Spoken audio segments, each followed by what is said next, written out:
Hi, my name is Ayya Yeshe. I'm an Australian Buddhist nun and the director of Bodhicitta Foundation India, and also the abbess of Kandroling Hermitage in Australia. Recently, we offered a free Dharma talk on Facebook Live with the 6 perfections and the Bodhisattva ideal. So this is another offering to you via our YouTube channel, which is about the second of the 6 perfections, which is transcendent discipline or ethics. But before I go into this Dharma talk, I thought I might just share a little bit about my life and how I came to the Dharma. When I was 14, my father died, and that led me into a kind of spiritual crisis where I became depressed and suicidal. Until then, my life had been very normal. I was the drama captain, I was the sports captain, I was on the debate team. But when my father died, my whole world fell apart, and I just started having this burning desire to know the meaning of life. Who am I?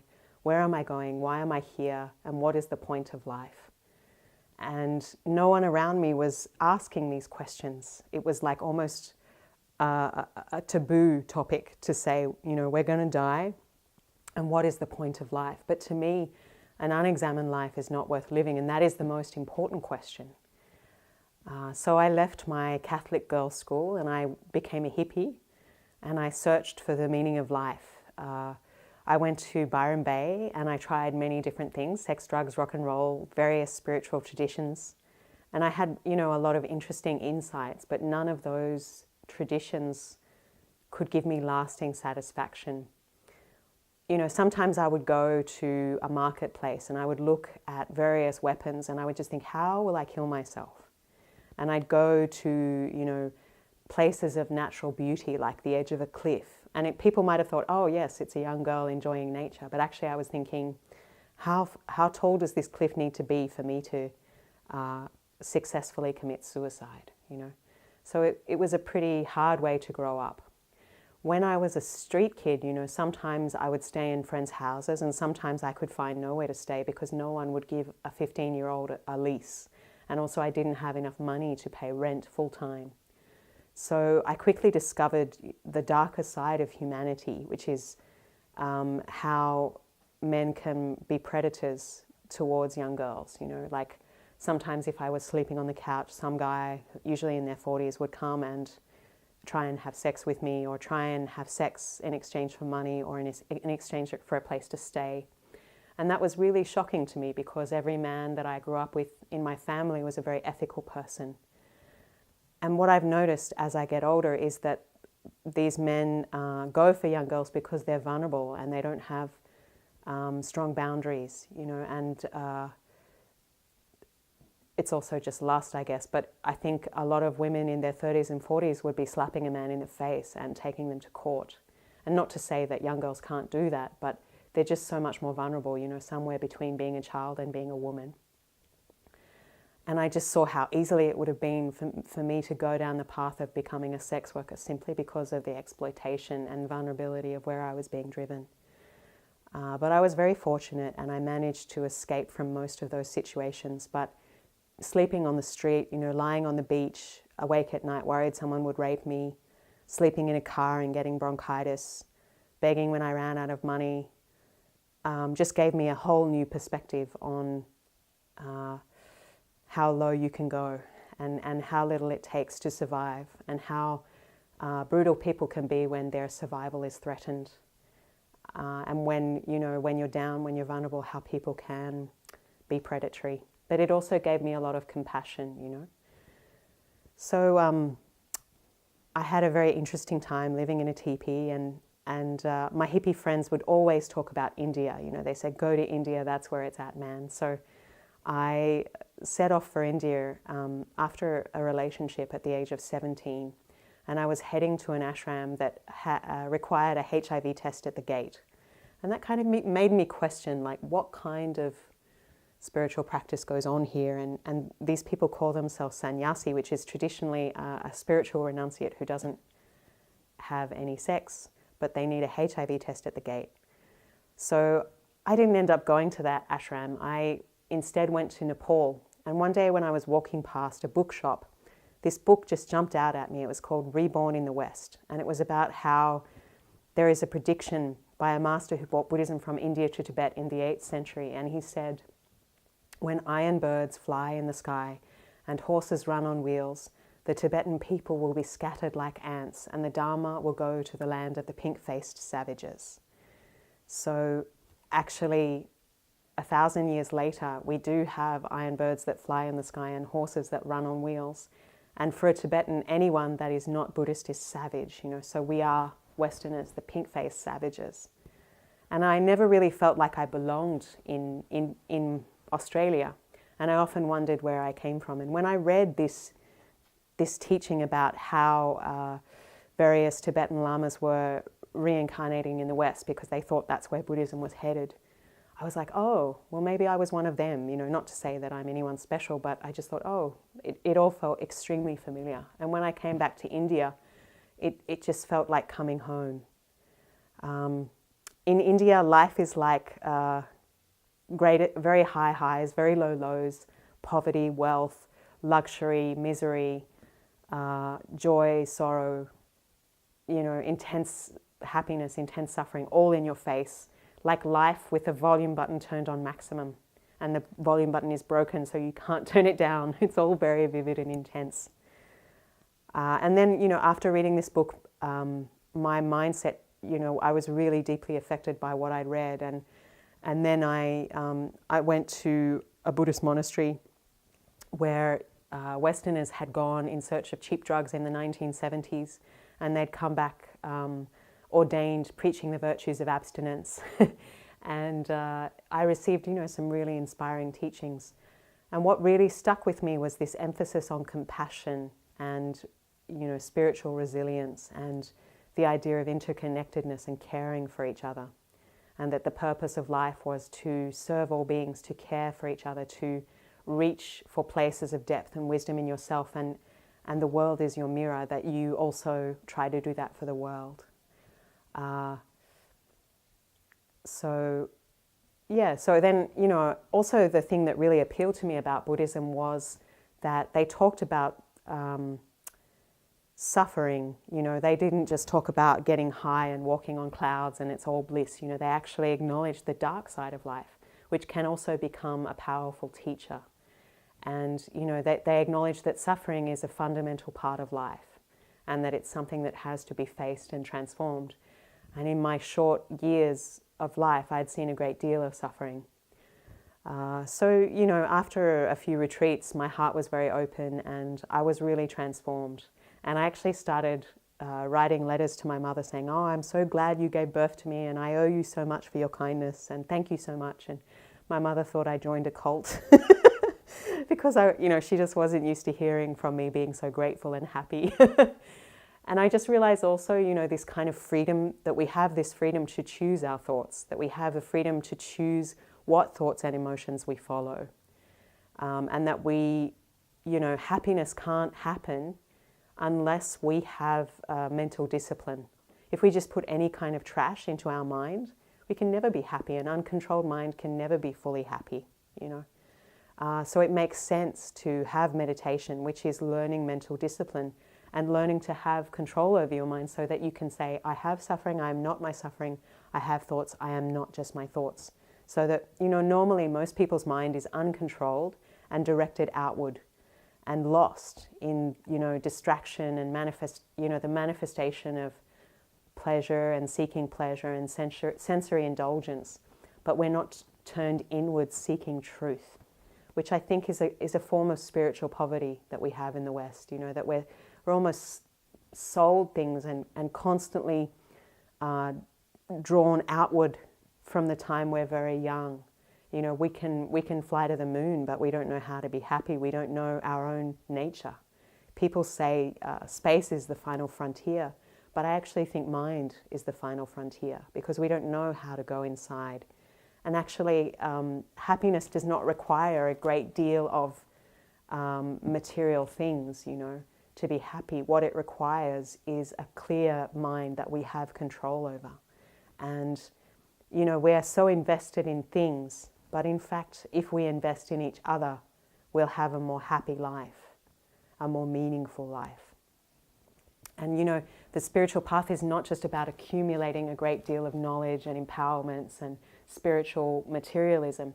It's actually about emptying out. It's all inside of you. You don't need to pay heaps of millions of dollars. You know, that inner wealth, that luminous, sky-like nature of mind is, it's your inherent nature. It's your true home. You just need to return to that truth, to that depth. So I was in the Himalayas trekking, and I saw the Sherpa people and the Tibetan refugees are incredibly resilient. You know, they have very hard lives. They live in bamboo huts, sometimes with dirt floors, and they have to carry very heavy loads. And all they have to eat is potatoes. And their village are, you know, often washed away by landslides. You know, one day I even saw a Sherpa carrying a Coke vending machine on his back. But I just thought, you know, these people smile. These people have a kind of inner wealth, inner glow, inner resilience. And in my country, we have everything, but we're still not happy. We complain about everything and we never feel that what we have is enough. I thought, what is the difference between these people and people in Australia? And I realized it was that inner wealth, that inner resilience, that inner fortitude that Himalayan people have developed as a result of Buddhist practice and a result of meditation and gratitude. Not to idealize poverty. You know, poverty is different to simplicity. Poverty means that you can't reach your human potential or live with human dignity, and that you're reduced to a fearful animal-like state where you're just struggling all the time to survive. So I don't mean to idealize poverty, but what I do admire about those people that I saw 20 years ago is their inner resilience and mental strength. And especially someone like His Holiness the Dalai Lama, who has lost his country, but you know, just travels the world with a message of compassion and has so much compassion, you know, for everyone, including even people who have harmed him. I found that incredibly impressive. So I kind of wanted to devote my life to the Dharma. I'd found my reason for living, you know. And I traveled around for a year to various holy places doing retreats, and it was all, you know, the spiritual honeymoon. I was so happy. And finally I ran out of money, and I had to kind of face reality and go back and contribute something to society. So, you know, I think a spiritual practice is not really a real practice unless it's you've put your tire to the ground, you know, your tire to the road, where you actually take it back into the world and practice it. So that was the tremendous challenge for me, to integrate all the inspiring teachings I'd received from these Tibetan masters. So then I, you know, just kind of fell into various kinds of jobs. Like I felt I wanted to be of service. I worked with disabled people. But then a job became available at my sister-in-law's insurance company. And so I started working for them. And my grandfather said, oh, this is a great job, you know, you'll have this job for life, good company. And I was so bored. And I really understood why people look grey and unhappy on the train on Monday morning, working 9 to 5, you know. Because I just realized no matter how much something pays you, it's hours of your life that you're not going to get back doing something that's not very meaningful to you. And if you do something very meaningful that is in touch with what you most deeply value, even if you get a lot less money, it's probably more fulfilling. You know, you should try and do something with your life that you find meaningful, that you love. And even if you can't find a job that is meaningful, the meaning that you put into it is that I'm doing this to serve others, I'm doing this to, you know, for my family. You find some meaning to put in it. So my meaning in that job was, I'm saving money to go to India and practice. I learned a lot of skills, you know. I learned about reliability, I learned about hard work, I learned about teamwork, but it wasn't how I wanted to spend the rest of my life. So after 4 years there, 4 or 5 years, I left. But what my real passion was running a Buddhist center in Sydney and working with a Tibetan Lama from the Sakya tradition. And, you know, he was a very kind, compassionate person, but he was still, you know, influenced by cultural and patriarchal conditioning. And he was struggling to, you know, pay off the mortgage on the Dharma center. So After 5 years of me being the spiritual coordinator in that community, three people, including myself, decided to ordain as Western monastics. And I just really had no idea what I was getting into, actually. I didn't know. I just thought I'd be like my teacher, that there would be support. And he initially promised that we would have support. But after our ordination, he realized there's quite a few of us, and he felt fearful, so he withdrew that offer. And I didn't feel at ease with the way I was living, because I took off my robes to go to work in a lay job to pay rent to the Dharma center, whereas the visiting Tibetan Lamas didn't pay rent. And, lay practitioners would bring the Lama food every day, but didn't bring any food for the other Western monastics who were actually offering many hours of their time to run the Dharma center for the lay community. And then I hit the glass ceiling even harder when a visiting Tibetan Lama said, pray to be reborn as a man, you'll never be like your teacher. Clean the toilet, answer the phone, make his meals, and try to make good karma and merit. And that's your path as a woman. And, I was to find that reiterated in various Buddhist traditions, in the name of duty. And even if they don't say it so directly, it's conveyed in 100 small ways. If you see the roles that Western Buddhist nuns play in Dharma centers, they're never sitting on the throne. There's not one woman in the lineage tree. The idea of the sacred feminine is a statue on the altar, but the people who have power are all Asian men. So how can we as Western women who believe in gender equality, how can that be good for our self-esteem and for our, for our inspiration as Buddhist practitioners, and how can that be good for the future of Buddhism?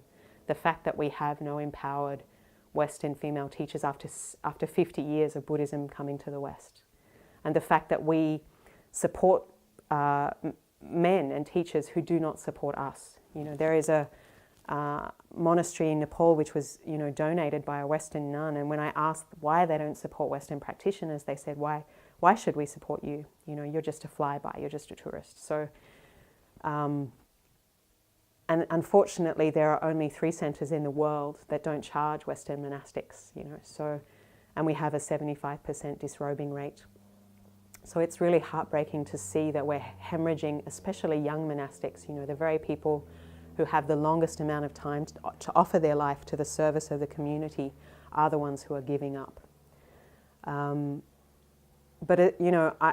When I ordained, it was disappointing to understand that there was no support, and to even hear from other Western female practitioners that they didn't think we were as worthy as Tibetan Lamas, and that they didn't think they needed Western teachers or Western nuns or female teachers, which was really disappointing, because these women are from the bra-burning generation. And, people would just say things like, it's your karma, but really karma means action. So if all the good things we've had, like whether it's the vote or owning land or the right to divorce or the right to birth control, all of these things are things we had to fight for. So if you don't stand up for justice, what you will receive is, basically bad things happen when good people do nothing. So if you're not fighting the problem, you're supporting it, really. Sometimes by doing nothing, sometimes by not talking about it. But anyway, people started asking me to, as soon as I put on my robes, people just had massive expectations of me. Suddenly I became invisible, and what they saw was an archetype, and I felt a great deal of responsibility to that archetype. But it was also a certain kind of emotional pressure that my emotional needs became secondary. And people would tell me their intimate problems and secrets. There was something about the uniform that made people want to confess. So I did a counseling course. And we had a lot of mentally ill people coming to our Dharma center, people with schizophrenia and people who were suicidal. And our Buddhist center became a de facto family for many people. And I found I got invitations to teach meditation in drug and alcohol rehab centers, HIV hospices, rehab centers, Alcoholics Anonymous, and schools. And I found there are a great deal of community organizations that are underfunded and that need support from religious leaders. So after a year, I left the Dharma Center because I didn't want to endorse the choice of the committee to not support Western nuns as much as they support Tibetan males. And everybody said, you're crazy, you can't live like the Buddha lived, you can't live on faith. But I actually met a Western Theravadan nun who traveled the whole world without handling any money and truly just had a begging bowl and went from monastery to monastery, center to center. And she really inspired me to take a different look at the way monastic life could be lived. And she taught me how to live the Vinaya, the monk's rules. And she handed me a bowl and she said, this is how you make your living. You're a daughter of the Buddha, welcome. Which is something my own community had never done to embrace me, which really moved me. And I stayed in Theravadan centers where they don't charge monastics to stay and they actually rejoice in their existence. But most of these communities did not have other monastics living there, so it wasn't like a place I could stay long term. But I received many blessings from the time that I could meditate there, as well as doing social engagement in the city. And I felt, having the time to practice was like really my first true taste of what it was to be a monastic, was to have that, a day which is not regimented into time periods, which is just, you're just being. And I think that's probably originally how human life was, you have a time to just be and to reflect, which is a great luxury and should not be wasted. So I did this for 5 years, offering social service, and sometimes I was homeless, sometimes I slept on the beach, sometimes in the homeless shelter, sometimes in a shed, in a car, on a friend's couch with my mother, various places. And it was hard, but I just realized, compared to my own suffering, there are many people who are suffering even worse than me. And somehow I managed to survive. I didn't completely starve. I just remember one day a homeless man gave me half of his sandwich and he just said, you keep going. And I found that profoundly moving because I think he was in a worse situation than me. But, sometimes it was really painful when I would give a teaching at a Buddhist center and then I would say, actually, after this retreat, I have nowhere to go. And like a woman would hand me a book called Finding Your True Home or something like that, as if my problem was a spiritual problem, not a physical one, Actually, you don't give people spiritual things when they have a physical need. First you respond to the physical need. And if someone's basic needs are not met, for example, the Buddhist community is not supporting Western Tibetan Buddhist monastics, then they can't flourish as a spiritual practitioner and they can't be of full service and gain realization if they're constantly fearful and worried that they're going to get raped, that they're homeless, that they have no future, nowhere to live. So I decided to go to India and I was hoping that, I could be a traditional monastic and receive training and support. Because I certainly know that when I was a layperson, I sponsored a Tibetan nun and I did offer hundreds of dollars to Tibetan Buddhist monasteries, and these monasteries, there are 30,000 Tibetan Buddhist monastics living in exile in India, and most of these monasteries are quite well established and supported by foreigners. But of course, when I arrived there, they're like, well, you're not a man and you don't speak Tibetan, so I think you better leave. So that was really hard for me. And also, the way that they study, the food that they eat, the culture, it's not really a long-term solution because we have visa problems, we have cultural differences, we can't survive on the food, and the way that they study is not that meaningful to Westerners in terms of debate and memorization and learning by rote. And, you don't train an 8-year-old Tibetan village girl the same as you would a 40-year-old Western woman with a PhD. So that, that was another issue, cultural differences and sustainability, finding a long-term vision that is joyous and sustainable and meaningful for Western monastics in a way that they live, where they don't have to take on somebody else's culture, but they can take on the Dharma.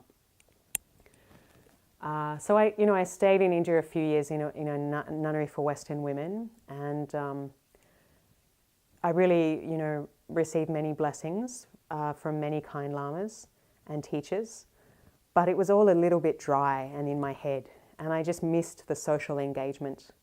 And I was in a town in Bihar, which is the poorest and most corrupt state of India, where the Buddha got enlightened in a place called Bodh Gaya. And, many girls there live in extreme poverty, married at 13, dead by 45, popping out 10 kids. They actually make more money begging than they do working in the fields. And that, the other parallel in that world is the international meditation centers, which are enclaves of air conditioning and marble and silence and green lawns and flowers and a 6-foot-high barbed wire fence out the front, stopping the local people from entering. And I just thought, if the Buddha was here, which side of the fence would he be on? And I just realized, at that moment that I should help Indian people, because the Buddha was Indian and he gave the world a great gift. And that I found it a source of shame, that in a Buddhist place, the local people were living with such degradation. And as soon as I thought that, an Indian man appeared before me and asked me where he could get teachings. And then I found out that there is this Buddhist community from the lowest caste, the so-called untouchable community, which the PC term is Dalits. And they converted to Buddhism in 1956 to escape the Hindu caste system, which had oppressed them and had made them do the most degrading kind of work, like sweeping, cleaning toilets, and skinning dead animals for practically no money. And that there was a long history of them not being allowed to go into Hindu temples or receive education or own land, and that they were regularly lynched and gang raped and exploited and looked down upon, and no one wanted to marry them, and they couldn't, rise above poverty. But their leader, who was like the Martin Luther King Jr. of his people, Dr. Ambedkar, was the 14th child born in a mud brick house. When he went to school, he was not allowed inside the classroom. He had to sit on the edge of the classroom at the door, but he was the brightest student there, and he got a scholarship to study law and economics in England and America. And when he came back, he joined politics and spent the next 40 years fighting for the rights of Dalits. He got reservations for Dalits in schools and in government jobs, which was a very needed form of affirmative action. And because of his work, more than Gandhi, Dalits, there are some middle-class Dalits now, and people who are slowly emerging from poverty, but there is still a long way to go. And if you look at the statistics about children who are undernourished, children who are dying, children who are illiterate, where there is more domestic violence, you'll still see that the tribal people and the low-caste people are where the poverty is most densely concentrated. And also, if you look at the population of slums, you'll see that they're mostly composed of people from the lower caste. So caste and gender are still a very strong determiner of poverty. And really, it's kind of, the odds are already against them before they're born, If you're born a low caste girl child, there's more chance you'll receive less nutrition than your brother, that your family will spend less money on education, less money on medicine. You've got a much higher chance of dying before the age of 5, simply because you're a girl. And they estimate in the last 50 years, 50 million girl babies have been killed or aborted simply because they were girls. Because a girl is a thief at the table. A girl will grow up and go to someone else's family. So why should you invest your magriya wages in a girl when she will go to another family and support them in their old age? And it's not always a case of just misogyny or hatred. It's also a case of a dowry. The price of a girl's wedding can bankrupt a family in India. And, a girl is vulnerable, and a boy will take care of you in your old age. So there are, 55 million girls in developing countries waiting to go to school, less girls, in school than boys. So I just realized very quickly that to break the cycle of poverty, we need to empower girls and women, because Dalit women still face a huge amount of domestic violence, and some of them, I should say, are illiterate. Many of them work as low-paid laborers. So I realized, starting a women's job training center is an essential way to empower them. So we teach them computers, English, beauty therapies and sewing, and these are all jobs that they can do from their own home. We also started a girls' home for vulnerable adolescent girls because 22% of Indian girls are married below the age of 18. And we started a food program where we make 6,000 meals per year for undernourished children. And we also sponsor 40 children for school. And we have 130 children in slum schools, which is 2 hours a day, because many of the public schools let children graduate without proper reading and writing, or the teacher doesn't turn up to school, or he beats them or something like that. So as well as we have like an emergency ambulance, we have domestic violence counselling, and we also have an animal program where we try to neuter animals and offer them some food and medicine and so forth. So there's so many projects we've got going on in Nagpur in central India, and that's where this man took me, which is where the Dalits converted to Buddhism in 1956 to escape the Hindu caste system. And since converting, their sense of self-esteem, their identity has improved a great deal. Just to say, to say I'm an untouchable, or to say I'm a Buddhist, it's a very different thing of your own sense of self-worth, And Dr. Ambedkar really taught people to agitate and educate and organize for their human rights. So I think he was an amazing bodhisattva and an amazing leader for these people, although many of them still don't know very much about Buddhism. Our organization, Bodhicitta Foundation, doesn't convert anyone, and we help people from any religion. But we do find that many of the people who come to us are Buddhist. So that's what I've spent the last 10 years doing. And I found, it was really like the tinder and the fire coming together. It just exploded because I was looking for a community to embrace me, and they were looking for someone who could help. And they were self-motivated to help themselves. They didn't have a kind of fatalistic attitude. And we operate on the income 80,000 Australian dollars per year, which is the equivalent of 2 Australians' annual income, and we help 2,000 people per year. So it's pretty surprising that someone like myself, who was sometimes sleeping on the street and really didn't have a livable wage as a Buddhist nun, could suddenly become someone supporting 2,000 people. So I think this kind of thing is only possible with the help of many people, and that if we unite together to make a difference, we really can change the world. So that's how I became the nun of the slum, and how my experience of gender discrimination and racial inequality led me to become an activist and a social worker, as well as a contemplative. And I spend periods of time in contemplation, in meditation, and I still try to cultivate that mystic mind. My dream and my hope now is to start a monastery for Western monastics, as well as keeping Bodhicitta Foundation India going. Because, as I mentioned earlier, there's a kind of spiritual poverty in the West. There's so many people who are suffering from depression, so many people who are living alone, who are neglected, who don't have a community, who don't have family.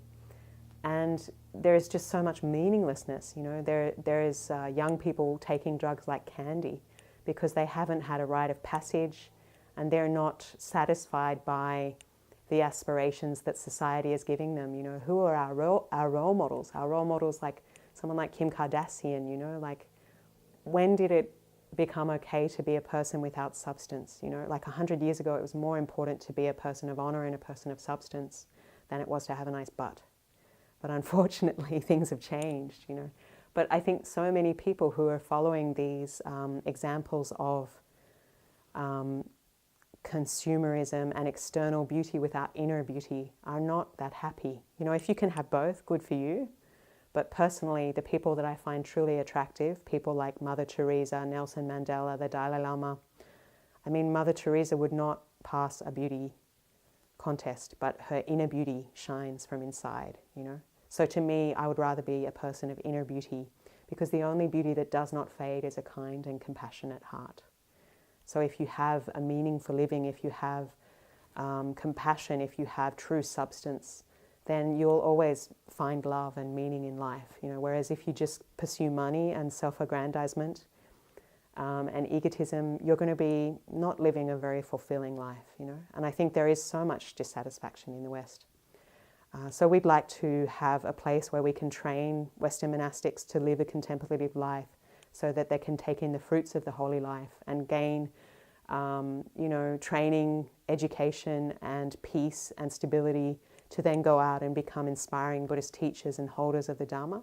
And also I'd like the monastery to be a place where social activists can come and recharge themselves and do meditation, and that we can support them with that. And then the Buddhist teachers, the monastics, will go out into the community and offer service and be an asset and investment in the community. And I really want to keep this way of life alive, because I think it's really valuable. It's the life the Buddha himself chose to live.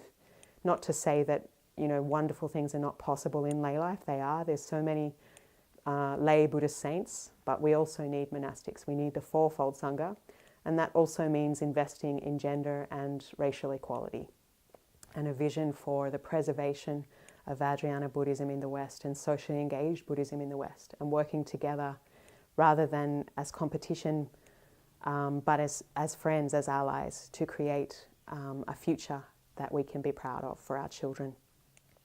So I've offered my life story. I hope you find it inspiring to continue on your own spiritual journey.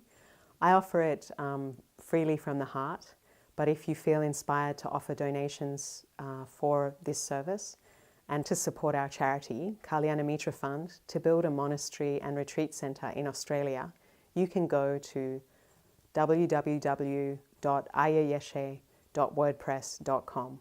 Thank you for your support.